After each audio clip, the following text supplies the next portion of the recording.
할렐루야. 주님이 사랑하시는 우리 성도 여러분, 오늘도 주님 안에서 귀하고 복된 날, 주님이 좋은 열매 맺게 해주시는 날 되시기를 주님의 이름으로 축복합니다. 오늘 우리가 함께 보실 주님의 말씀은 요한복음 1장 21절부터 23절까지 말씀입니다. 또 묻되 그러면 누구냐? 내가 엘리야냐? 이르되 나는 아니라. 또 묻되 내가 그 선지자냐? 대답하되 아니라. 또 말하되 누구냐? 우리를 보낸 이들에게 대답하게 하라. 너는 내게 대하여 무엇이라 하느냐? 이르되 나는 선지자 이사야의 말과 같이 주의 길을 곧게 하라고 광야에서 외치는 자의 소리로라 하니라. 아멘. 여러분, 고구려의 위대한 왕이었던 광개토 대왕에 대해서 우리는 여러 번 많이 들어보았습니다. 근데 혹시 그 광개토 대왕릉 비를 한번 보신 적이 있는지 모르겠어요. 중국 지린성에, 그러니까 압록강 부근에 있는 이 광개토 대왕 비의 내용을 보면 우리가 대한민국 국민으로서 가슴이 막 이렇게 웅장해지는 그런 느낌을 받습니다. 거기에 내용에 보면 왕의 은택이 하늘까지 미쳤고 위험은 온 세상을 떨쳤다. 나쁜 무리를 쓸어 없애자 백성이 모두 생업에 힘쓰고 편안하게 살았다. 곳간마다 곡식이 넘쳐났다. 이런 내용들이 들어 있습니다. 그 외에도 많은 내용들이 들어 있는데 이처럼 예로부터 어떤 중요한 사건이나 인물들을 기억할 때에는 항상 기념비 또는 어떤 건축물을 통해서 기억하고 후대에 전승해 주었습니다. 광개토 대왕릉 비뿐만이 아니라 이집트에 보면 오벨리스크나 아니면 영국의 스톤헨지와 같이, 그리고 근대에 들어서면 프랑스의 개선문이나 워싱턴 DC에 있는 그 기념탑, 이런 여러 가지 건축물 또는 기념비 등이 많이 있죠. 보통 우리가 관광지라고 알려진 유명한 곳에 가면 많은 사람들이 주목을 끌만한 그런 큰 돌, 기념물들, 건축물들이 참 많이 있습니다. 그런 기념비나 건축물들은 다 목적이 비슷합니다. 어떤 중요한 것들이 오래 기억되기를 원하고 후대에 전해져야 될 그 중요한 내용이 지워지지 말아야 되기 때문이죠. 그렇다면 오늘 우리가 읽었던 이 성경에 있는 본문, 주의 길을 예비하라, 곧게 하라, 이런 중요한 메시지는 어떻게 기록이 되어야 될까요? 이 중요한 메시지를 전달하는 그런 사람은 여러분 어떤 사람이 되어야 할까요? 예루살렘에서 온 제사장들과 레위인들은 세례 요한의 정체가 그리스도인지 아닌지를 요한에게 계속해서 캐묻습니다. 그런데 요한이 분명하게 말하죠. 나는 그리스도가 아니다. 그러니까 그들이 다시 묻기를, 그러면 엘리야냐? 또 아니면 그 선지자냐? 이렇게 묻습니다. 이 제사장들과 레위인들이 묻는 엘리야나 그 선지자는 각각 말라기와 신명기에서 등장한 인물들인데, 장차 그리스도가 올 때, 메시아가 올 때 등장하리라고 메시아와 밀접하게 연관이 된 두 사람이 엘리야와 바로 그 선지자입니다. 그런데 요한은 둘 다 아니라고 대답합니다. 그러니까 요한이 이도 아니고 저도 아니다라고 자꾸 대답하니까 빈손으로 예루살렘에 돌아갈 수 없었던 제사장들과 레위인들이 그러면 도대체 너 누구냐? 우리가 예루살렘에 돌아갈 때 무슨 대답이라도 가져갈 수 있게 해달라고 요한에게 재차 대답을 촉구하죠. 그때 요한이 내놓은 대답이 뭐냐면 바로 나는 소리다 라는 말입니다. 나는 선지자 이사야의 말과 같이 광야에서 외치는 사람의 소리. 이게 요한이 자기가 누구인지 묻는 사람들에게 주는 대답이었습니다. 이 외치는 자의 소리가 등장하는 이사야 40장을 보면 그 첫 구절은 너희는 위로하라, 내 백성을 위로하라 라는 말씀으로 시작해서 우리가 잘 알고 있는 오직 여호와를 앙망하는 자는 새 힘을 얻으리니 독수리가 날개치며 올라감 같을 것이요 다른 박질하여도 곤비치 아니하겠고 걸어가도 피곤치 아니하리라. 이 말씀으로 이사야 40장이 끝이 납니다. 이사야 40장의 내용에 보면 하나님께서 이스라엘 백성들을 장차 구원하실 소망의 메시지가 하나님의 간절한 그 말씀과 더불어서 이렇게 막 넘쳐납니다. 하나님은 그 날이 온다라고 외치라고 간절하게 말씀하십니다. 여러분, 그런데 소리는 아무것도 아닙니다. 요한은 자신은 그저 소리에 불과할 뿐이라고 말하고 싶어 합니다. 그럼 정말 중요한 건 뭘까요? 정말 중요한 것은 이 소리를 전하라고 하신 분이 중요합니다. 요한이 내는 소리가 중요한 게 아니라 그 소리가 가리키고 있는 예수님은 비교할 수 없이 중요합니다. 요한은 지금 막 이렇게 말합니다. 나는 그저 소리에 불과할 뿐입니다. 여러분, 소리는 공기를 울리고 나면 그 수명을 다합니다.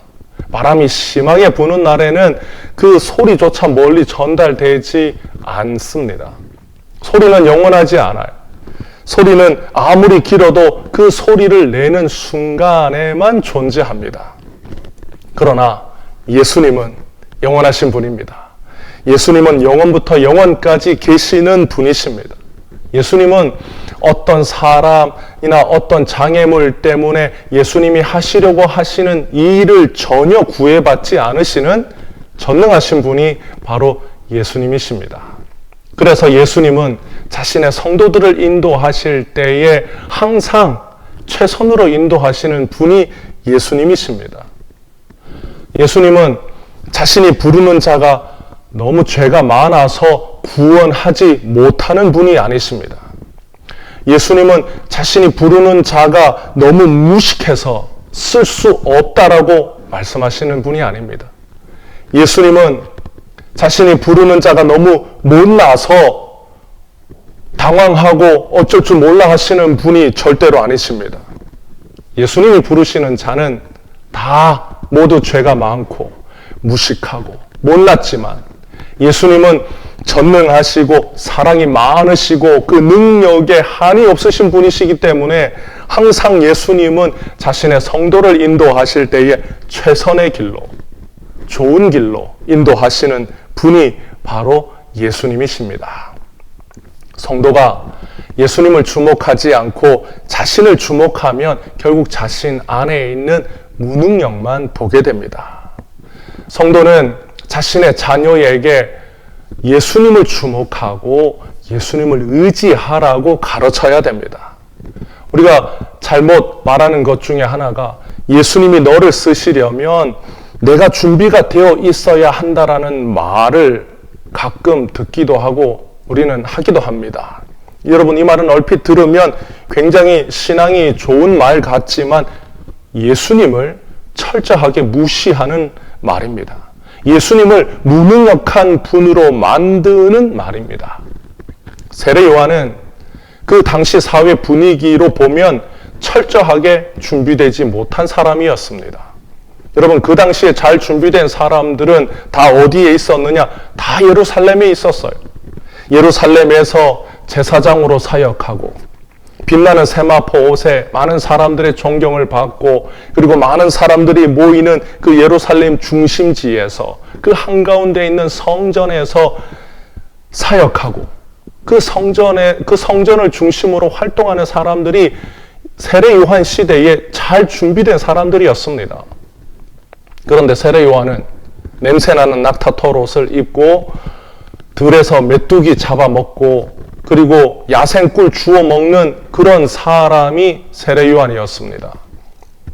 그런데 하나님께서 그런 세례 요한에게 찾아오셔서 말씀해 주시고 가르쳐 주셔서 세례 요한은 하나님이 시키는 대로 요단강에서 세례를 베풀고 자신은 비록 아무것도 아닌 소리와 같은 도구일 뿐이지만 구원의 소망이 되시는 예수님을 기다리고 사모할 때 세례 요한이 하는 일 위에 하나님의 역사가 나타났습니다.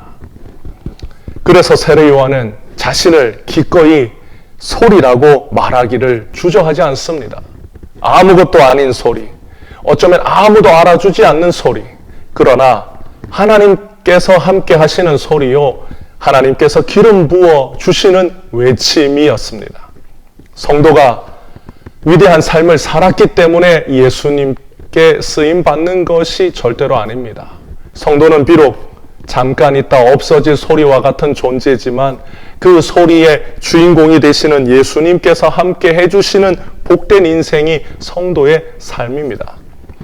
영원하시고 전능하신 그 예수님을 가리키고 그 예수님을 나타낼 수 있는 인생이기 때문에 빛나는 삶입니다. 여러분, 성도의 삶이 위대한 것은 예수님이 함께 하시기 때문입니다. 성도의 삶이 영원한 것은 예수님의 생명이 성도 안에 있기 때문입니다. 성도는 예수님이 없으면 그저 잠깐 있다 없어지는 소리와 같은 존재일 뿐입니다. 그러나 성도의 삶에 예수님이 함께 하시기 때문에 우리는 부족해도 예수님이 역사하십니다. 성도의 삶에 예수님이 함께 하시기 때문에 우리는 죄가 많아도 예수님이 우리를 날마다 깨끗하게 하심으로 우리는 의로워집니다. 성도의 삶에 예수님이 함께 계시기 때문에 우리는 연약해도 예수님의 그 전능하신 팔로 우리를 품에 안으셔서 우리를 먹이시고 우리를 입히십니다. 사랑하는 성도 여러분, 위대한 성도의 기도가 있다면 그 기도는 어떤 기도일까요? 예수님, 나를 위대하게 만들어 주셔서 예수님께 영광 돌리는 삶을 살게 해주세요. 이 기도가 성도의 위대한 기도일까요? 여러분, 성도의 위대한 기도란 위대하신 예수님만을 사랑하게 해주세요. 여러분, 이 기도가 성도의 위대한 기도입니다. 위대하신 예수님을 가슴에 품은 성도를 천국에서는 가장 위대하고 가장 훌륭한 성도라고 박수 쳐주고 기뻐해 줍니다. 사랑하는 성도 여러분, 오늘도 우리는 비록 연약한 광야의 소리와 같은 존재일 뿐이지만 우리를 위대하신 그 예수님의 품 안에서 영원토록 위대한 하나님의 자녀로 살 수 있도록 만들어주신 그 예수님의 놀라운 사랑을 오늘도 누리며 사는 여러분 되시기를 축복합니다. 오늘도 그 놀라운 예수님의 구원의 은혜를 세례 요한처럼 세상 사람들에게 외치고 들려주어서 우리도 이 시대의 세례 요한처럼 주님이 맡겨주신 사명을 다하는 그런 성도들이 되시기를 주님의 이름으로 축복합니다.